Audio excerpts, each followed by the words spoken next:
Kristin Aldridge from New Entry on the line as well, and she may be able to help us out later on with some Q&A.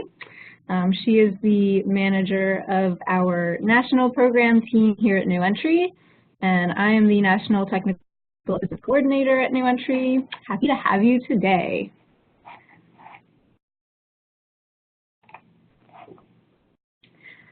Here is our agenda. I'm going to start with a little bit of technical orientation and go over an overview of the Grants.gov process. We'll delve into the application package and then get to some questions, and I'll cover some resources as well.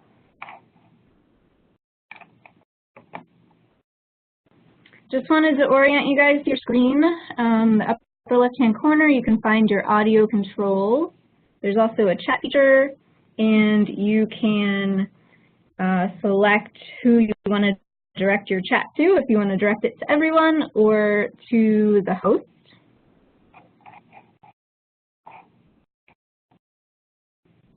And just to let everyone know, at the end of the webinar, I'm going to be sending around an evaluation form, and we would love to have your feedback on this webinar. And I'm also going to be sending a link to the recorded webinar. So we will be recording this, and I'll be sending out the presentation slides as well. So the link to the recording will be sent to you, and it'll also be posted on our website. And I'm also going to include some links to other stuff that I talk about today, because there's a lot. Hey, Chris. Great.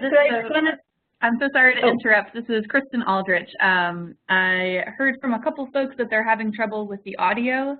If folks are able to hear, if you don't mind chatting quickly into the chat box, if you're able to hear, that'd be great to confirm.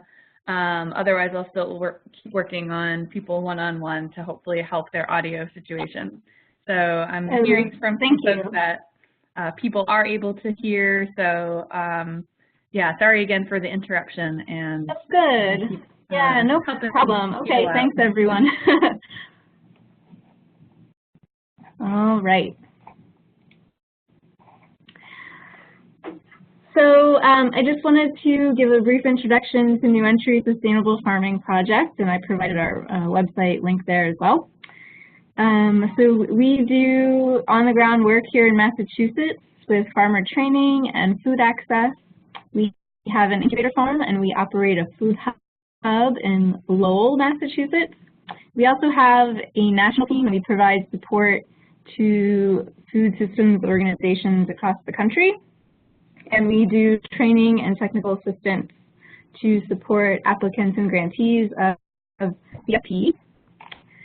And I did also just want to plug our Community Food Systems Conference, which is coming up in December 5th, 6th, and 7th here in Boston. And you can find information about the conference on our website, as well as in maybe a link that I'll send out after the webinar. So as I mentioned, we were actually awarded a CFP grant to provide training and TA to support applicants and grantees of the Community Food Projects grant. So that's what this work is that we're doing today. We have a webpage dedicated to resources, and we also have some webinars recorded and posted at nesfp.org/CFP.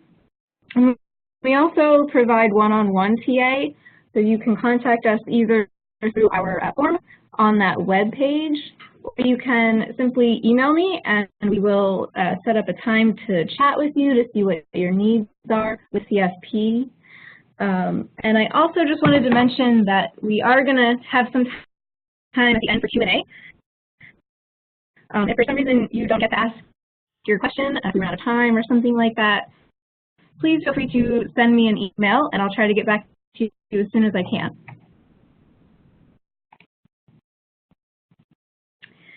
So here's a quick snapshot of the application process for CFP. The RFA is released every year, and this year it was just announced on September 12th. And applications are due at 5:00 p.m. Eastern Time on December 4th. So that's, you guys, like, that's pretty soon.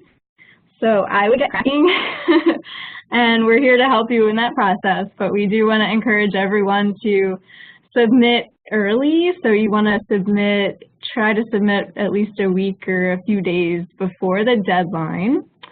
And then just to give you some idea of the timeline for announcement, it could be up to almost a year later. I believe that the fiscal year 17 grantees were notified relatively recently. So that process, it does take a while for all of the review on at the end of NIFA. So there's a little bit of patience involved. CFP is also a really competitive grant program. About 18% of applications are funded. So with that said, it's quite a process, so you want to go ahead and get logged into Grants.gov sooner rather than later if you don't already have all of that stuff set up. And we will go through the process of doing that now.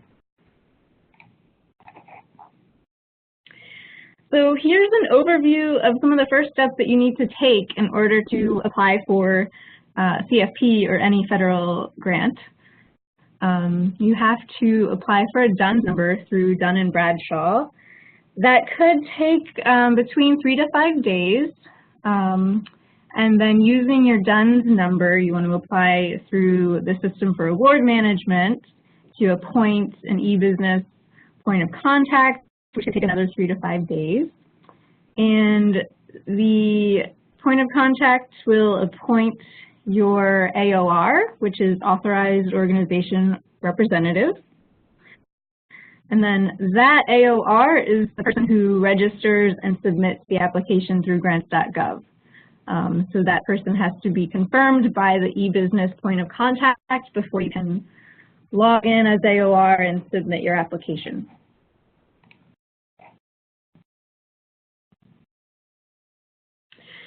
So here's the overview of that whole process is also listed in the RFA on pages 10 and 11.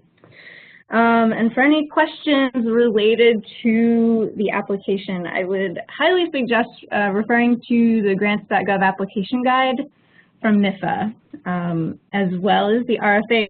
So those are two things that you're going to have side by side with you at all times during the process. Sleep with them under your pillow. Read them again. They contain a ton of information that you're going to need to refer back to multiple times. The NIFA Grants.gov application guide is actually contained within the application package, so you have a chance to download it there when you go in, and I will show you that step in a few minutes.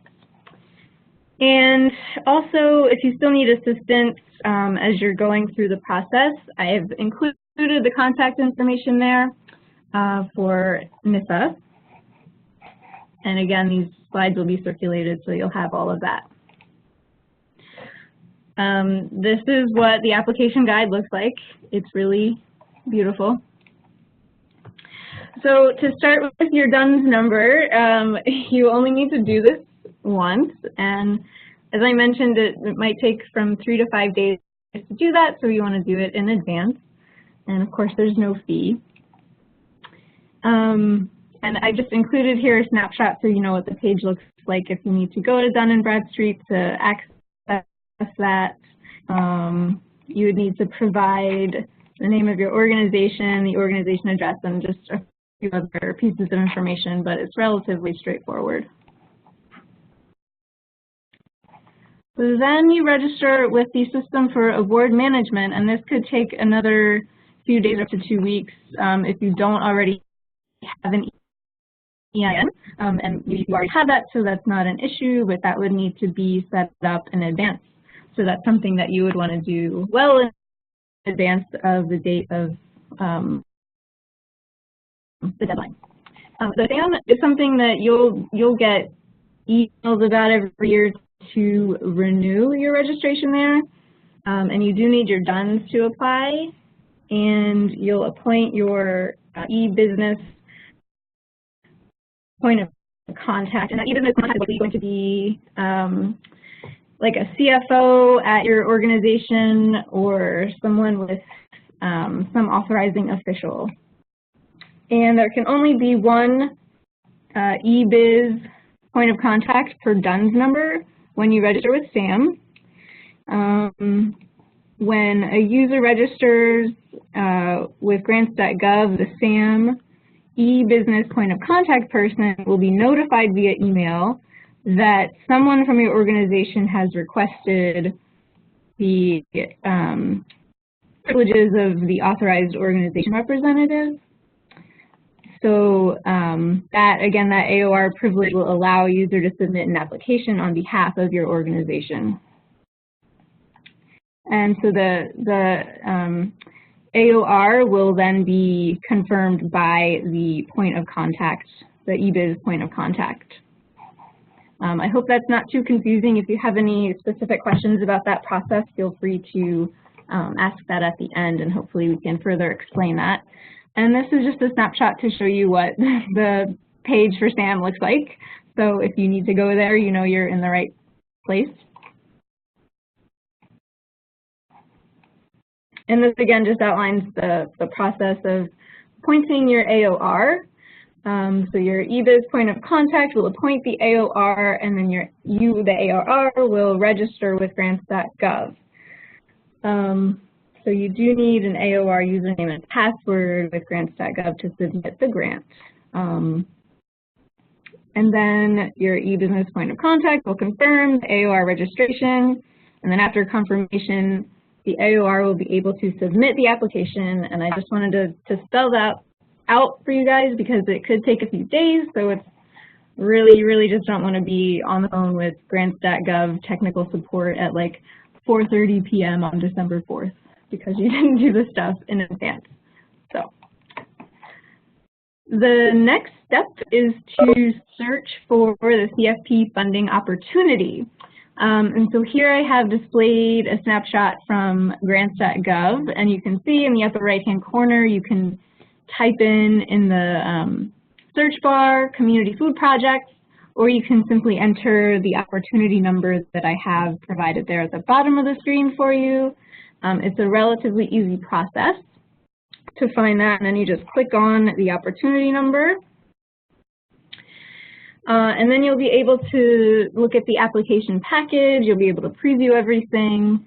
And just a word of caution, what happens is it'll be a PDF with live links to Grants.gov if you use the legacy application system, and I will talk about that a little bit later. But you will need a current version of the Adobe Reader, which is free. If you have any trouble, I would suggest switching browsers. So if you're unable to download the application package from Grants.gov, if you're having any trouble with that, I would suggest maybe if you're using Chrome, switch to Internet Explorer, possibly even vice versa. I had trouble with Chrome myself when I did this process about a week ago, but I do have a couple of little quick fixes for a workaround for downloading a package in PDF from Chrome.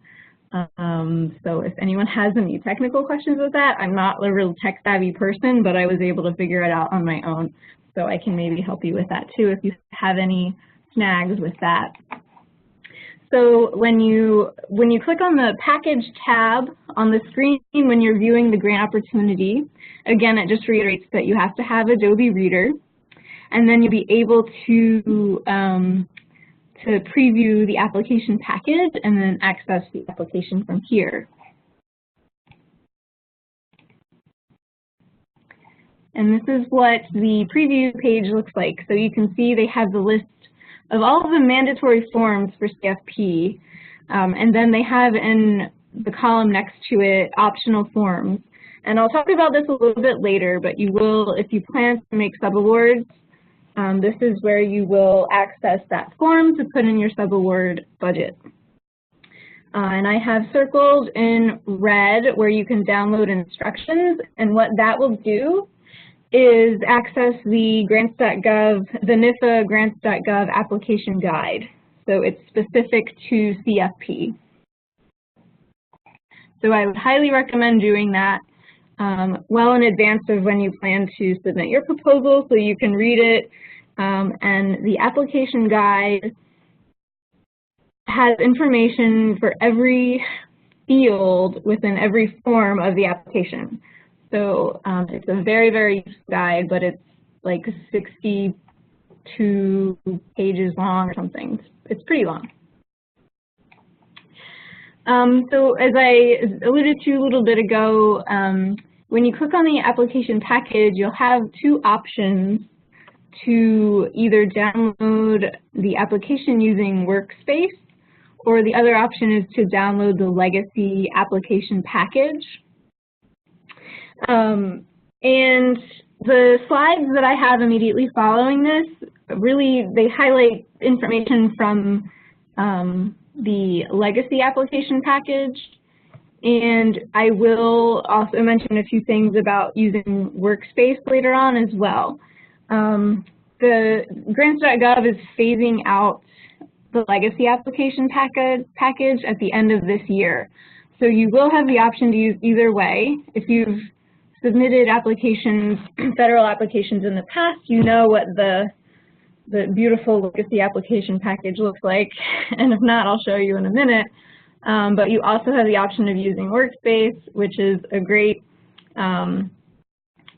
tool for collaborative application packages. And I'll show you a little bit about Workspace later on.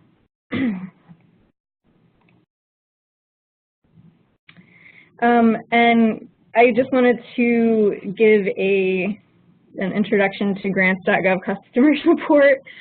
And you probably want to jot down the phone number.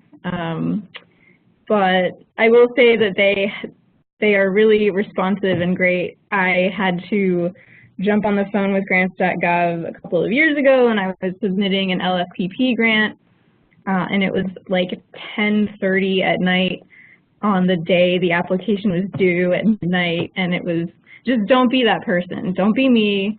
Just do everything in advance. But if you need them while you're submitting your application, I was really pleased. I had a great experience. Someone picked up right away, and they were really patient and helpful, and we were able to get everything worked out. So they're very supportive and responsive. But again, I'll say it again, just don't be that person who's submitting your application on like the day of, and yeah, you'll make a new friend at like 4 p.m. on December 4th. So hey, look at that, important to submit early. The grant package can be large. If you have a slow internet, it can be a problem. Luckily, Grants.gov won't let you submit if certain things are not filled out or if there are any errors. So it will allow you to do a check for errors, which I'll show you later. And again, I would have everything ready about a week before the deadline, or at least a few days before. I know that's like around Thanksgiving time. I don't know, don't be sitting at Thanksgiving dinner with your laptop, you know, but you're gonna need to work on it in advance, and hopefully not wait till December 4th to do it. So here's, so this is an example of what the legacy package looks like. This actually is the application form for CFP for this year. And I wanted to highlight where it says show instructions. Those are really helpful instructions. They're separate from the application guide, but they do have a few really important things to note in there as you get started filling in all the information in the forms. And I also wanted to point out here on this form where it's, there's the list of mandatory forms to complete, and then the optional one, as I mentioned earlier, that's where you would check if you plan on making subawards and writing those into your grant. That's where you'll click that, and then it'll populate the form at the end of the form, and you'll have that to fill in.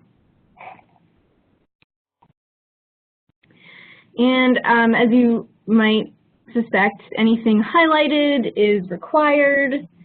And just a note here for, so this is the SF424, which is the first page of any application for any federal grant that you would fill out. And here you'll be selecting just application, probably. I don't believe, you would probably know if you were submitting a changed or corrected application, I would hope.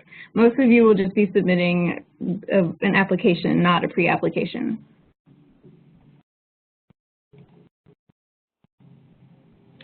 Again, so further down that first page, the 424, in field number 8, where it says the type of application, this year they're only accepting new or resubmissions.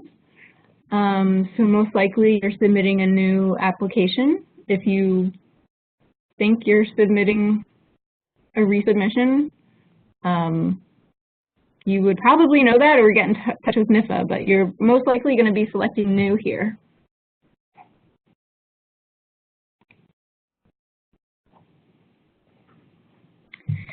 And this is what the senior key person profile page looks like. So this is where you write in your key personnel, and it's required to attach a biographical sketch, resume, as well as a form for current and pending support. And I'll provide a link for everyone to access NIFA's website, which has some templates there for the current and pending support, which I think could be really helpful. It can be a little bit confusing, and you might not know where to find such a template, but I can provide that for you.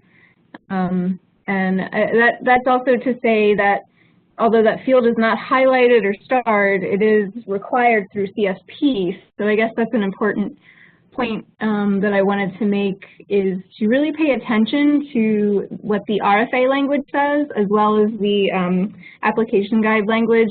But when the application guide refers to a section of whether a form is, a field is really required or not, excuse me, it will most likely be referring you back to the RFA, which would then say XYZ is required. So make sure you're really consulting the RFA to make sure you have everything that's required for this application.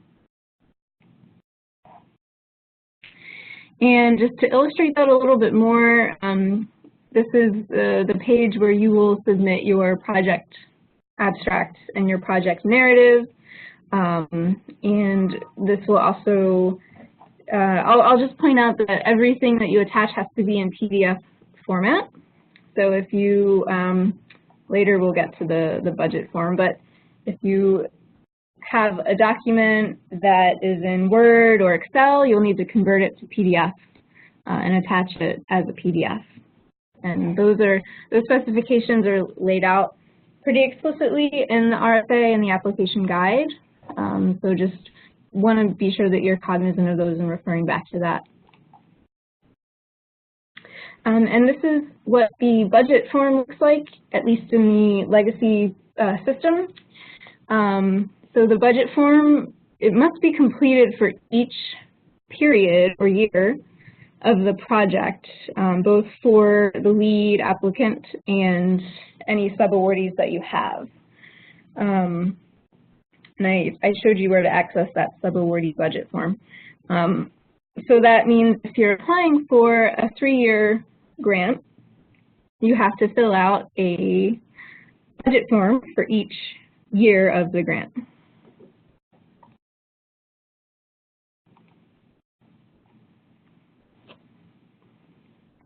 A lot of the fields are self-explanatory. If you have any questions about what is required in any of the fields, I really encourage you to refer to the application guide, the NIFA Grants.gov application guide. You can also hover over the fields, and they'll provide you with more information about what specifically they're looking for, and that can be very helpful as well, or it can just be incredibly confusing.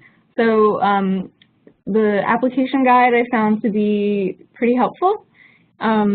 And if you have further questions or just confused, you can reach out to NIFA Awards Management Division. I have that contact information I can share with you later. And so I would say you could also reach out to us as well, but we will likely just refer you to the application guide or possibly NIFA to avoid giving any more confusing or incorrect information. And I did want to point out the field K for the budget justification. It says only attach one file, and this section here is where you will be submitting or attaching your budget justification for the grant funds as well as your matching justification. And that is explained in the application guide that New Entry made, but one of the differences for this grant period over last year's grant period, or RFA, excuse me, is the requirement of matching support documentation. So this year, it's not required to attach any letters of documentation showing support for matching sources. You do need to include all of your matching fund sources and amounts and entities in a list and attach that to this budget justification section. If you have further questions on that, let us know at the end and we can talk a little bit more further about that.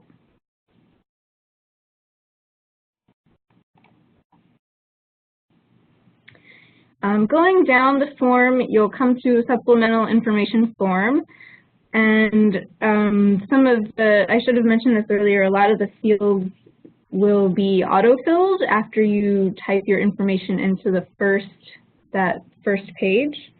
But for anything that's not, it'll either be highlighted or blank. But this is where you would enter in the program code, the program name, and the program code. And I have those written above for you. So if you're submitting a grant for a planning project, it's ln.b, and if you're submitting a regular CFP implementation grant, it's ln.c. So those are sort of important pieces of information for you to fill in, but NIFA won't let you not put anything in there. It'll catch it if you leave it blank by accident. So the attachment requirements, these are spelled out on page 9 of the application guide. I just want you guys to pay attention, close attention to all of the format specifications. So for instance, everything needs to be in 12-point font with 1-inch margins. Everything needs to have page numbers. Everything you upload has to be a PDF. You're not allowed to include any special characters in the file names except an underscore. And you also have to make sure that everything you upload is not password protected. And if you're using the legacy system, this is especially important when you go back and forth with different collaborators and you're using different files and emailing the package around. That can be really important just to make sure you don't overlook that.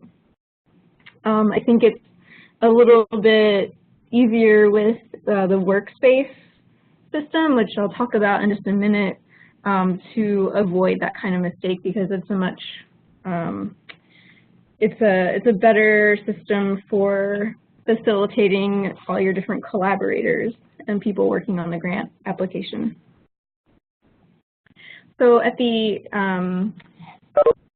top of I think that's one of the first pages, you'll be able to save and then check the package for errors, and you won't be able to submit it until after it's been checked for errors. So that's a great thing. You click that when you're all completed, and it'll go through and call out any places where you've missed information or anything like that. So you'll want to leave plenty of time for your review of those errors before you need to submit it, because that can take quite a bit of time if you've missed something that might require another attachment or another revision of a budget item or something. It can take a little bit of time to go back and check that and figure out how you need to correct it.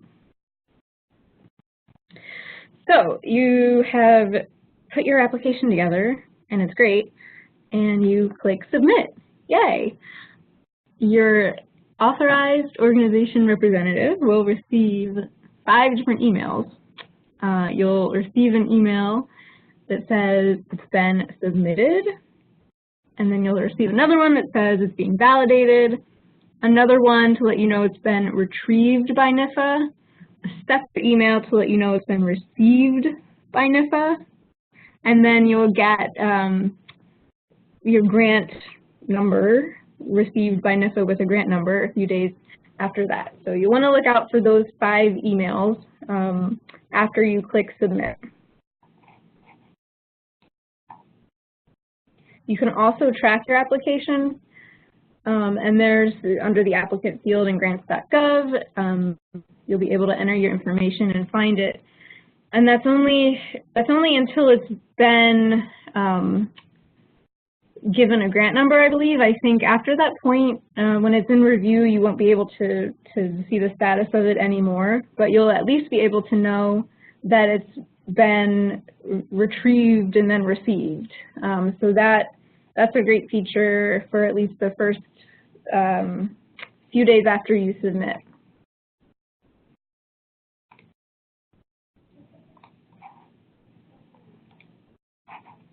So again, the Workspace versus the legacy system, the choice is yours this year.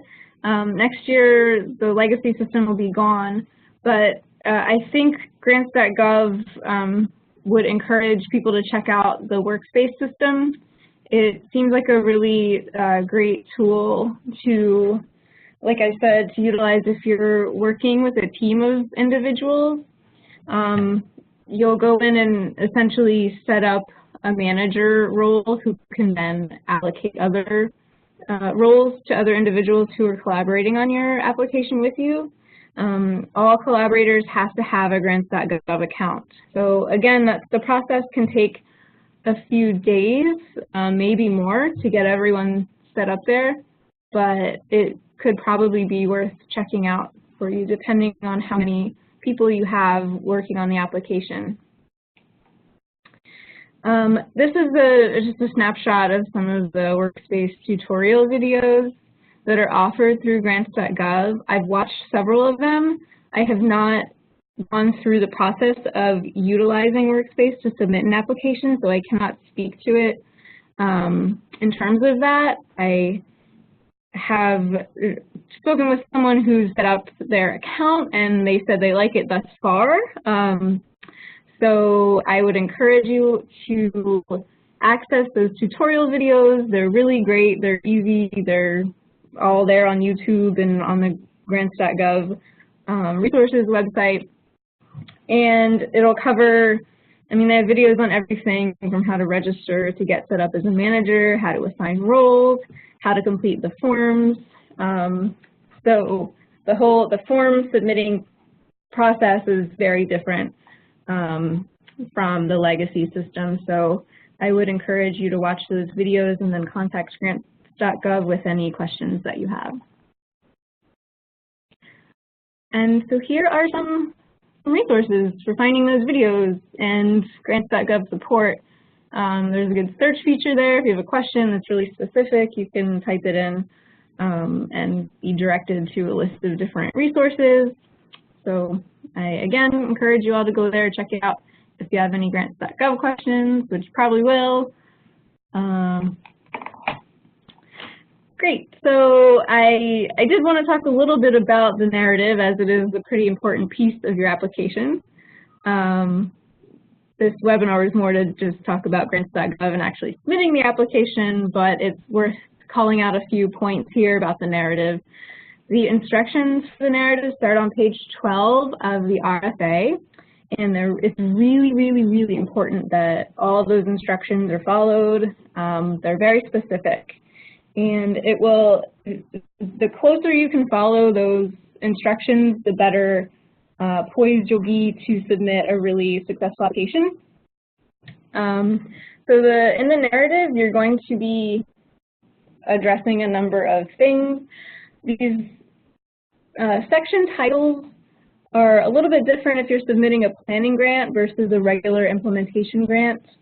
So for all applications in the narrative, you'll need to address the community to be involved and their needs, the organizations and communities involved, the project goals and intended outcomes, the activities you plan to implement to achieve the goals, and your project's relationship to the program objectives. And if you're submitting not a planning grant but a regular implementation grant, you'll want to come up with an evaluation plan, and there's a section on self-sustainability as well. So the RFA and new entries CFP grant writing guide, which I will be circulating after this webinar, has some great tips for putting together good solid sections of the narrative. You do have to include page numbers. Again, all of those format requirements apply here to the narrative. You're given 10 pages max, with up to 5 pages of supporting tables and figures. So I highly recommend you utilize the allowance of having 5 pages of supporting tables and figures. So if you can put any information from your narrative into a table form, like your activity section, that's going to be a great help. It'll free up some space for you to keep within the 10-page limit. So some key considerations to factor in when you're applying for CFP. Just remember that CFP does have a dollar for dollar match requirement. This is a big deal for small organizations, so I encourage you to think long and hard about that match component and talk it through with your staff and your partners and make sure it's something that you can do. And then again, refer to the RFA and the application guide for all of the specifications around match. If you have any questions, we are happy to take questions about match, but I also will provide contact information for NIFA's award management division, because they're much better at answering those specific match questions for your project.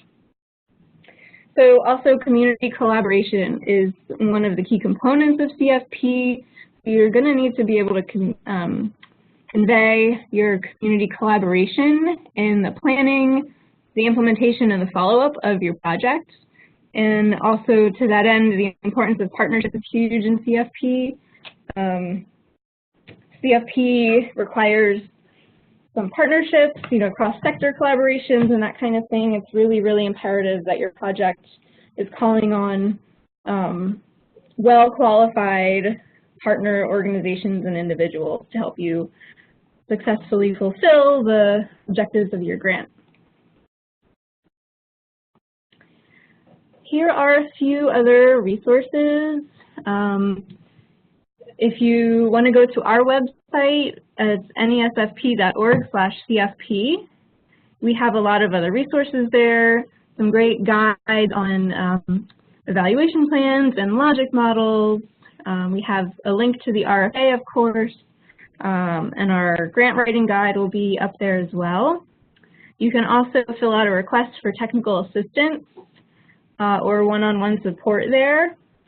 And we also, New Entry works with a great network of national partner organizations who help us out in providing technical assistance to applicants as well as grantees.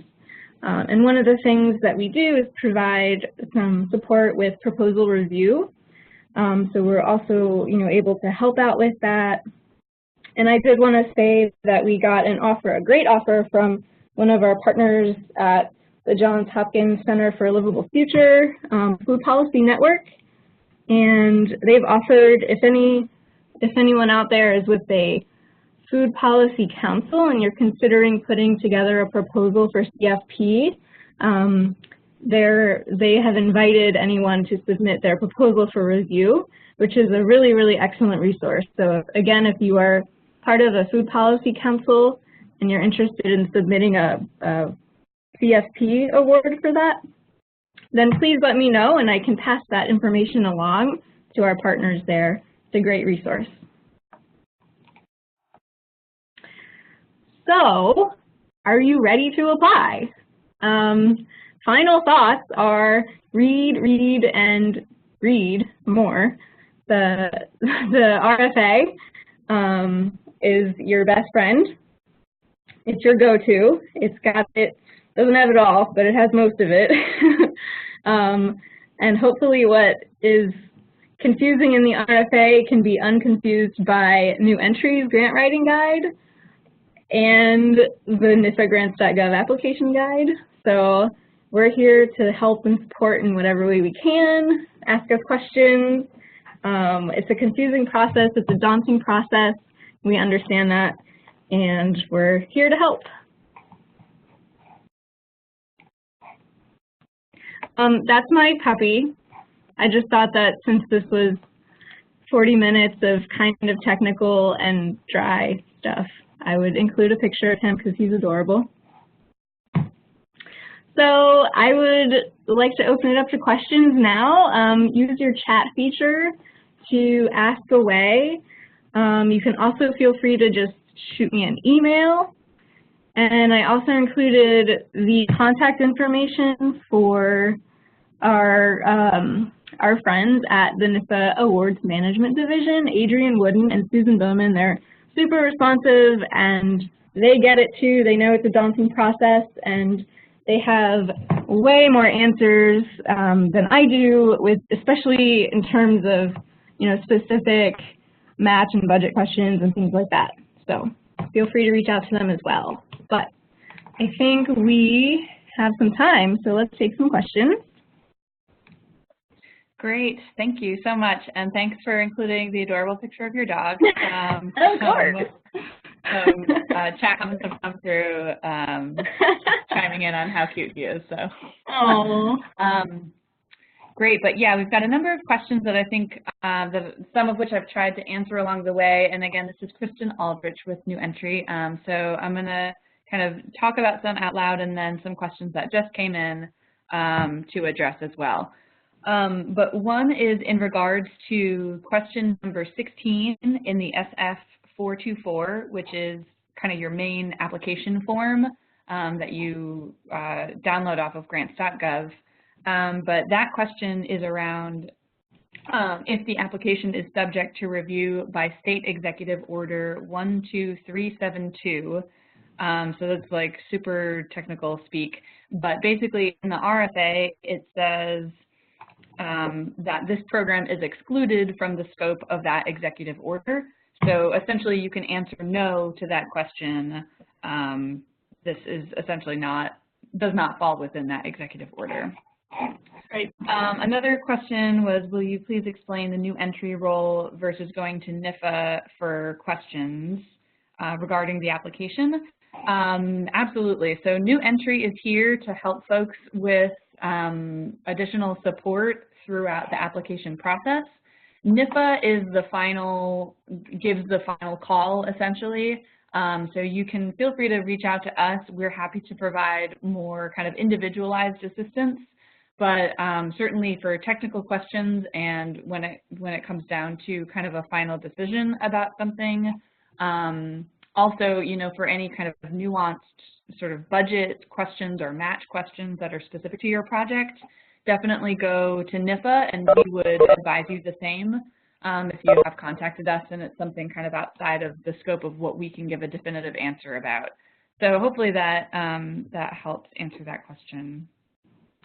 And then in regards to the separate budget form required for each year of the grant, but only one budget justification. So to clarify, when you're filling out your budget information in that portion of your application form, you'll have to kind of go year by year.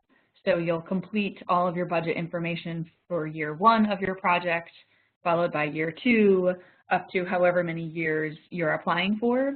But when you upload your budget justification, it's all one it's just one budget justification document for all of the project. So hopefully that clarifies that question. And let's see. Someone asked, is land owned by the applicant where the project is going to be located an eligible match? Unfortunately, I believe that that would not be eligible match if you already have the land acquired. There are some specifications around the timing of when like larger pieces like that, or infrastructure or land, something along those lines, when those have been acquired. But I don't believe, based on my understanding, I don't believe that is eligible for match. But I might contact the NIFA Awards Management Division staff just to clarify in case there's something different around your project. Let's see.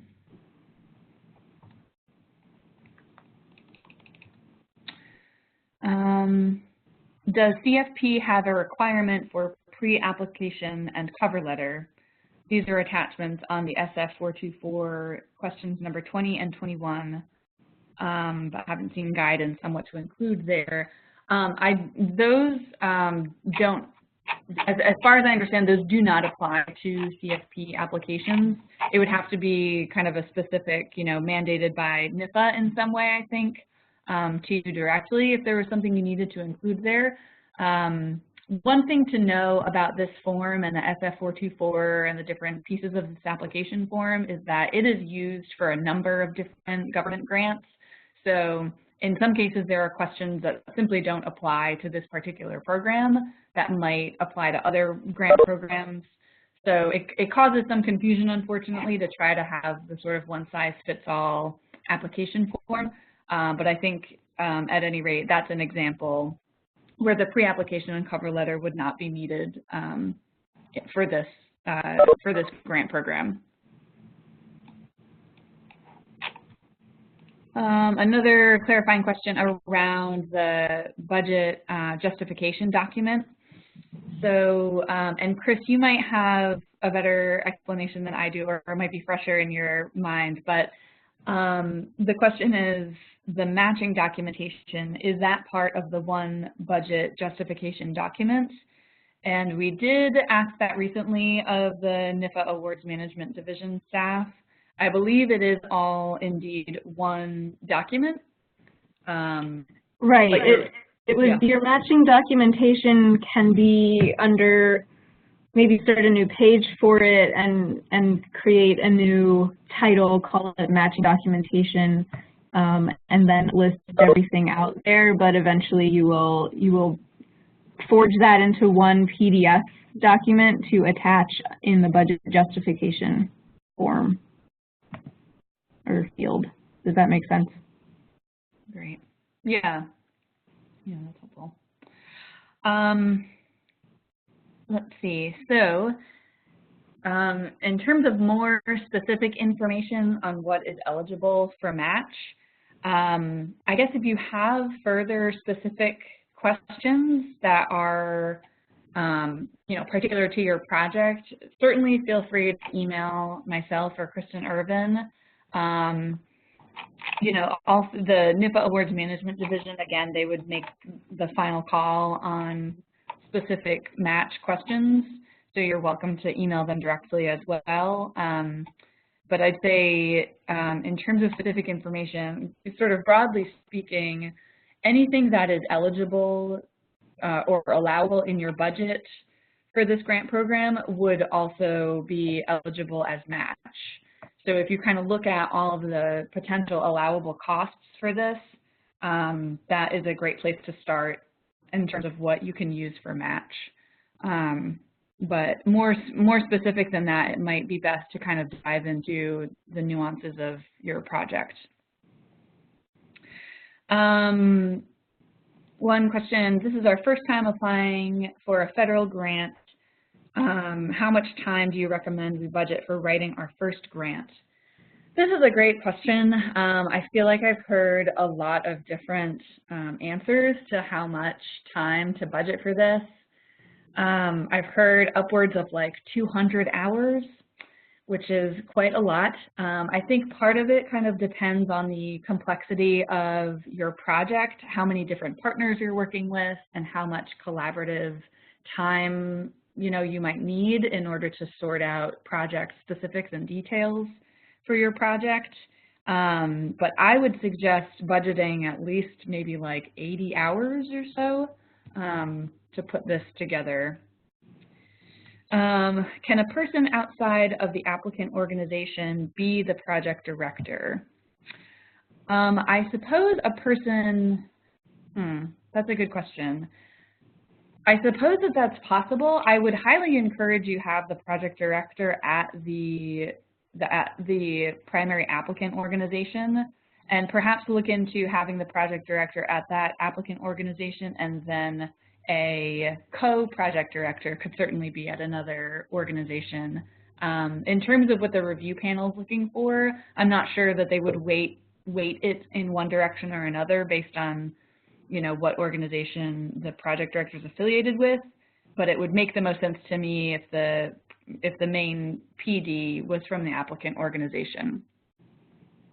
Can we have our partners explain more about the collaborative programs in their support letters to Save Space? Yeah, certainly, given the kind of limitations and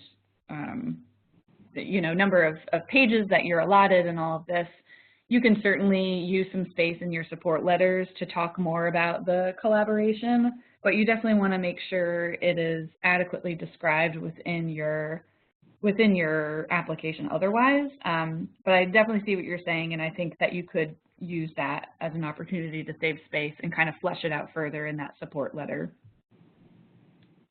In-kind donations can absolutely qualify as part of your match. So yeah, definitely consider what in-kind contributions can be put towards your match.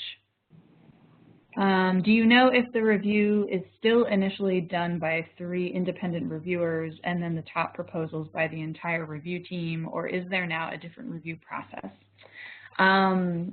That is my understanding of the review process. If there are going to be changes for the 2018 grant cycle, I'm not aware of them, but we can certainly ask NIFA support about that if you want to follow up directly. I haven't heard any change or difference in the review process for this year.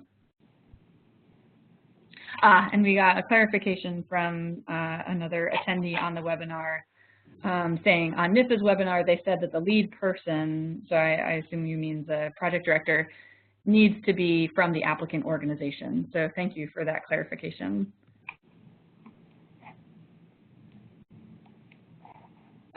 And then another clarifying question, I believe NIFA said that applicants need the support letters, but they are not to be uploaded this year. Please clarify.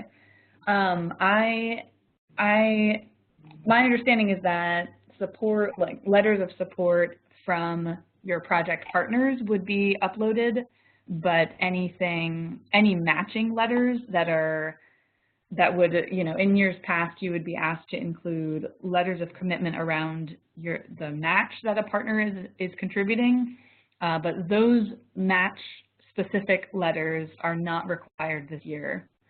That is my understanding in terms of the letters of support. We would still need those in the application, but it's just the match letters, those pledges of match that are not required. And let's see, I think a few more questions came in here. There's a question, any limitations on how much match can be in kind? I am not aware of any limitations on how much match is in kind versus cash.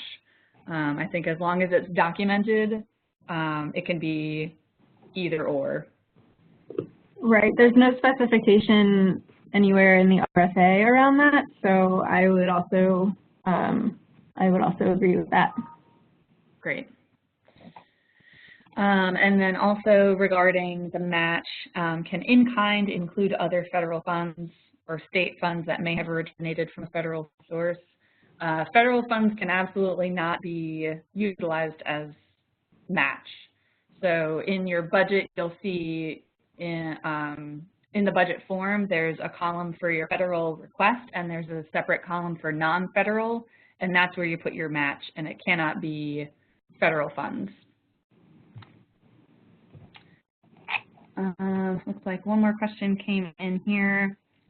What is the average award amount? And if you do a planning grant, is there more likelihood of an implementation grant in the future? The award amounts really kind of run the gamut, and it's really just dependent upon your project and what your project really needs. I think, you know, being appropriate to what the expenses truly look like for your project is, I know that's very vague, but that's maybe the best advice I can think of. But yeah, those award amounts really run the gamut. So some folks, you know, hit the maximum $400,000 for a multiple year project. Some people have something closer to $100,000 for their full project.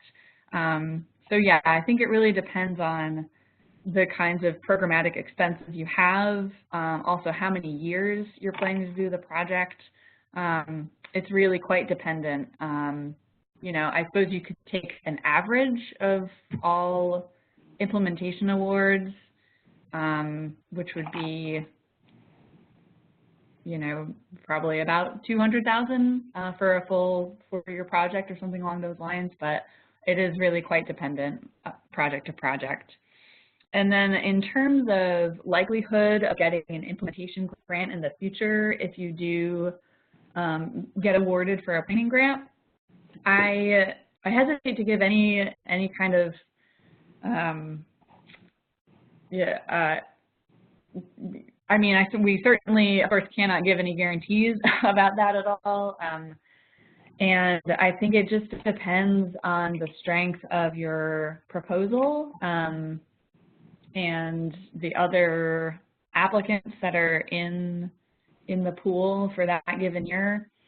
I don't know how much they weight the fact that you've gotten a planning grant previously.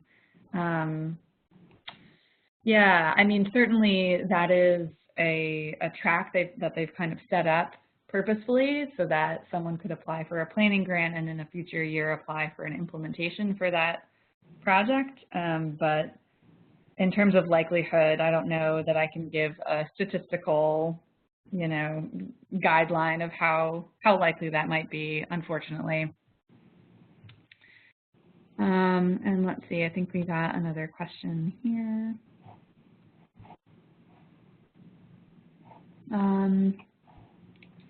Okay, I think that might be all the questions I've seen at this moment.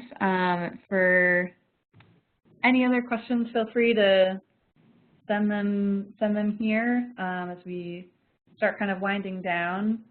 But of course, feel free to reach out after the fact. Yeah, Kristin, I don't know if you've answered a question that came in about new entries, whether there are costs associated with our technical assistance and proposal review. No. We were given a grant to provide that assistance, and so it is free of charge. Great. Great. Kristin, thank you so much for your help with those questions. Sure. And if anyone else has other questions, please don't hesitate to reach out to me or NISA directly. But thank you all so much for your participation today. I'll be in touch after the webinar via email to send around the slides, an evaluation form, and some other links to some helpful resources for you. And you can feel free to get in touch with me anytime to ask any questions. Okay, so thanks everyone, and good luck, and reach out to us if you need any technical assistance during this time. Great. Thanks, Kristin. Sure.